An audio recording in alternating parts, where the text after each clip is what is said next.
Muitas vezes você é usado pelo Espírito Santo para emitir um recado dele para alguém.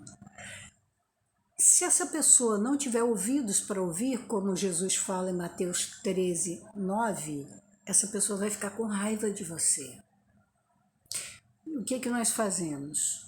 Nós, para podermos falar aquilo que é verdade espiritual, a gente tem que imitar Jesus, que contava parábolas, que eram histórias do cotidiano para transmitir as verdades espirituais.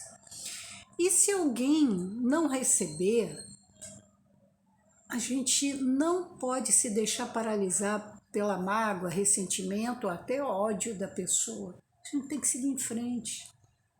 Nem todo mundo vai entender o que você fala, mas faça aquilo que o Espírito Santo te mandar fazer e fale aquilo que ele mandar falar.